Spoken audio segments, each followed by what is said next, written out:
Selva, mais um vídeo no canal. Então hoje vamos falar um pouco sobre investimento na prática, né? Como investir do zero e também como investir tendo algum patrimônio. No caso aqui, a simulação que eu vou fazer vai ser de 20 mil reais. Então antes de começar o vídeo, se inscreva no canal, curta, compartilhe e bora pro vídeo. Então, para a gente começar, vamos partir de alguns princípios, né? Então, eu já falei em outros vídeos com relação a metas. Então, existem metas, né? Uma linha geral de curto, médio e longo prazo. Então, nesse caso aqui, vai ser de longo prazo, ou seja, para a sua aposentadoria, né? Então, o que seria isso? No meu caso, é uma renda passiva mensal. Quanto maior a renda passiva, melhor para você usufruir na sua aposentadoria. A gente sabe que o sistema previdenciário hoje, né? Ele não está sendo sustentável, né? Vai estar cada vez pior. A pirâmide etária do Brasil está com a base cada vez mais fina e o topo cada vez mais largo, né? Ou seja, tem menos jovens contribuindo para mais idosos, né, sendo beneficiados com o sistema. Então, uma hora isso aí vai colapsar. Então, não conte com o INSS, não conte com o sistema previdenciário. Outro princípio que a gente tem que seguir, independente da idade, você pode seguir esses conselhos que eu estou passando agora aqui. Então, pode começar a investir 30, com 40, com 50 anos. Logicamente, o valor, né? Quanto mais cedo você começar, quando chegar a sua aposentadoria ou um prazo que você estipular, o seu patrimônio vai ser maior. Mas não quer dizer que se você começar tarde, você não vai adquirir um patrimônio e não vai poder usufruir disso aí. Então, comece o mais rápido possível, independente da sua idade. E outra coisa que nós devemos considerar, então, quanto menor o seu conhecimento, menos risco você deve correr. Ou seja, invista basicamente em renda fixa no início. É muito importante que você tenha isso em mente, né? Você tem que estar consciente do que você esteja fazendo, tem que ter sua meta clara e seguir a sua estratégia, alterando, se for necessário, muito pouco, né? O caminho, o norte, você já tem que ter desde o início. Então vamos lá, primeiramente sobre a renda fixa, né? Então eu tenho conta no Banco Inter e já tive também no Nubank. Então em outro vídeo eu falei com relação ao Nubank que você teria que ter a conta no Nuinvest, que é a plataforma de investimento, porém hoje você já pode fazer tudo pelo mesmo aplicativo. Então você pode ter a conta corrente, né, o Nubank, e investir pelo mesmo aplicativo. E o Banco Inter é o banco que eu utilizo, né, principalmente pelos benefícios ali com relação ao valor investido. Então ali você também tem vários, tanto no Nubank quanto no Inter, você tem vários produtos para você investir, diferente dos bancões, né, dos bancos tradicionais aí como Caixa, Santander, Banco do Brasil. Eu não vou falar com 100% de certeza, mas quase 100% que os produtos que você encontra no Nubank e no Banco Inter, você não vai encontrar, ou muito dificilmente você vai encontrar nesses bancos tradicionais, porque eles geralmente oferecem produtos que são deles mesmos. Geralmente a rentabilidade, as vantagens são menores. Você tem essa sensação de segurança por ser banco tradicional. Se o ativo ele tiver segurado pelo FGC, né, que é o Fundo Garantidor de Crédito, você vai ter a mesma segurança desses produtos dos bancos tradicionais. E os ativos de renda variável que tem no Brasil, né, basicamente são os fundos imobiliários e as ações. Então eu gosto muito dos fundos imobiliários, né, apesar de ele não oscilar, né, não haver uma grande, dependendo do fundo logicamente, né, mas os mais negociados e os mais seguros do Brasil, eles não possuem essa volatilidade, né, nem para cima nem para baixo, ou quando tem é pouca coisa. Às vezes também na atualização dos valores ali, né, do imóvel, né, se for um fundo de tijolo. Então é nessas horas aí que ele vai valorizar. E ele não tem essa volatilidade, ele paga o dividendo mensal, né? Que no meu caso é o mais interessante no meu momento, tá? Então o que eu estiver falando aqui você leve para a sua realidade e ajuste conforme os seus objetivos. Então alguns setores ali de fundo imobiliário que você deve conhecer antes de investir, né? Então existem fundos imobiliários tijolo, que é logístico, por exemplo. Então BTLG, por exemplo, tem um galpão logístico onde não estou falando que é isso, mas mais ou menos isso. BTLG tem um galpão em São Paulo, o Mercado Livre ele loca esse galpão e paga mensalmente, né, o aluguel para o BTLG. Então isso é um fundo imobiliário de tijolo. Existem o de papel também, que é recebíveis, né? Então são dívidas que ou uma empresa ou a pessoa física paga para a gestora, no caso vamos dar um exemplo com a NCR. Então ela compra essa dívida, a empresa ou a pessoa física, não sei se pessoa física também, mas a empresa ela paga paga essa dívida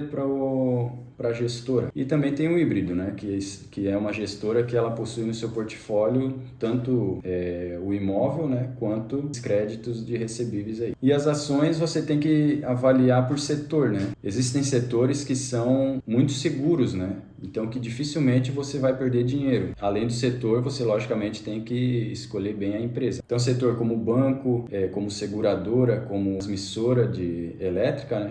De telefonia também. Então, esses setores você sabe que muito dificilmente, né? Só se houver uma péssima gestão na empresa que ela vai quebrar. Então, Banco do Brasil, uma empresa centenária, Gerdau, uma outra empresa centenária, que não é nenhum desses setores que eu falei, mas é um setor muito importante aí, né, da economia, que é do minério de ferro, metalúrgico. Tem a Klabin também, que é uma empresa centenária, que não é de papel e celulose, é um outro setor também muito importante. Então, você tem que avaliar, ter esse norte de avaliação, né? Olhar a empresa, ver o setor dela e também o seu histórico. Então, Banco do Brasil, essas empresas aí, elas passaram por várias crises que a gente nem tinha nascido ainda e ela se provou e está até hoje aí. Então, é uma empresa muito sólida. São empresas sólidas. Então, vamos para as carteiras, né? Então, vamos estipular 2 cenários. Um, quando você não tem dinheiro nenhum, você vai começar do zero, investir por mês. E outro cenário, se você já tem um capital. Você vendeu um carro, tinha 2 carros, por exemplo, aí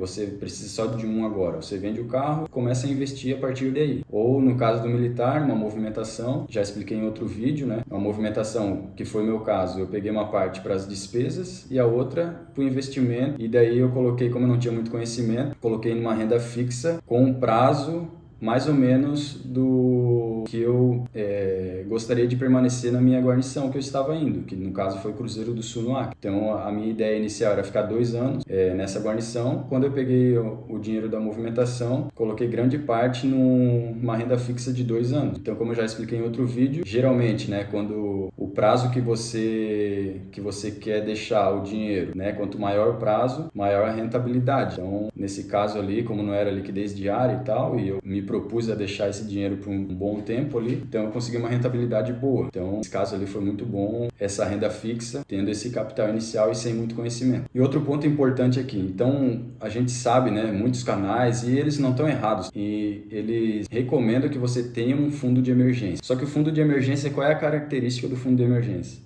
Liquidez, você tem que ter boa liquidez e um rendimento maior que a poupança. Então, nesse caso, Tesouro Direto, né, o Tesouro Selic e CDB de liquidez diária desses aplicativos que eu falei.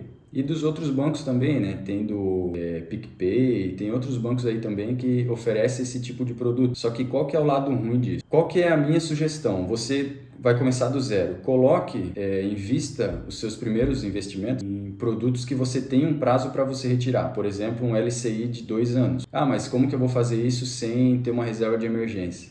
Logicamente, no começo você vai contar com a sorte, né, de não acontecer nenhum sinistro, mas você vai criar o hábito mais fácil fazendo isso. Porque quando a gente tem um dinheiro na mão, vamos dizer, né, CDB e o Tesouro Selic que tem a liquidez diária, você, para qualquer coisinha, somente vai estar clicada que é uma emergência. Você, quando não cria o hábito, quando você não tem essa disciplina, sair com os amigos, colocar gasolina no carro, é uma emergência. Você tem que criar essa disciplina para depois você montar essa tua carteira, essa tua reserva de emergência, com essa disciplina de você não tirar ele quando você quiser, vamos dizer assim. Então, o que acontece? Faça o seu investimento mensal ali, regular, nesses produtos que tem um prazo ali de 1 ou 2 anos, até você criar esse hábito. Após isso, aí você começa a montar a sua reserva de emergência. Não investindo todo o valor, voltar para a reserva de emergência. Não, vamos supor que você invista R$200 por mês, né, nesses produtos ali de renda fixa com um prazo de 2 anos. Aí você criou essa disciplina. Comece a colocar 50 ou até R$100 nessa reserva de emergência, nesses produtos com liquidez diária. E o restante continue na renda fixa com prazo também. Isso até você adquirir um certo conhecimento. E depois, o que eu faria? Nesse período que você está investindo, de aproximadamente 2 anos, né, investindo mensal ali em renda fixa, quando der o prazo de você retirar, aí sim você começa a diversificar em renda variável também. Porque nesse prazo eu julgo que você já vai ter um certo conhecimento e uma segurança, né, vamos dizer, um estômago para investir em renda variável, sabe? Como o próprio nome diz, é variável. Então, a partir daí, você vai adquirir esse estômago também de investir em renda variável, porque, como o próprio nome diz, ele é variável. Ele pode subir, mas ele também pode descer, né? Então, você não pode desesperar quando cair por algum motivo, por exemplo, na pandemia, né?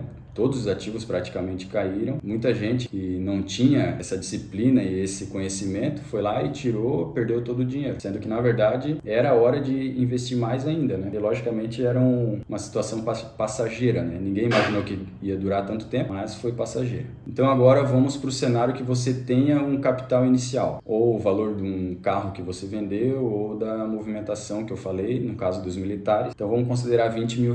Então, novamente, né? Você deve investir de acordo com o seu nível de conhecimento. Então, eu vou sugerir aqui uma carteira com 70% em renda fixa e 30% em renda variável. Mas se você já tem um conhecimento, você pode aumentar um pouquinho, né, essa porção, né, em renda variável. Pode aumentar ou diminuir, dependendo do seu nível de conhecimento e da sua disponibilidade de correr risco. Então, uma frase que eu gosto de falar, eu nunca vi em lugar nenhum, eu que tenho comigo mesmo, né, é diversificar sem pulverizar. Então, é um princípio que o pessoal fala, mas nunca ouvi especificamente essa frase. Então não adianta você ter muitos ativos na sua carteira, sendo que daí a sua probabilidade de ganho de capital vai ser muito pulverizada, né? Então vamos supor que você tenha 2% de cada ativo ali. Então se um ativo subir bastante, vamos supor esse ativo subiu 100% o seu valor, somente 2% da sua carteira é desse ativo, então o impacto na sua carteira vai ser mínimo. Então existem alguns estudos que falam que a probabilidade de ganho de capital, logicamente investindo em ativos de qualidade, né, é entre 8 e 10 ativos. Então mais que isso eu acho que não é necessário, principalmente no início, que você não vai ter um valor tão expressivo, né? Então, no caso aqui dos 20 mil, vamos supor que 70%, né? Ou seja, 14 mil você coloca em renda fixa.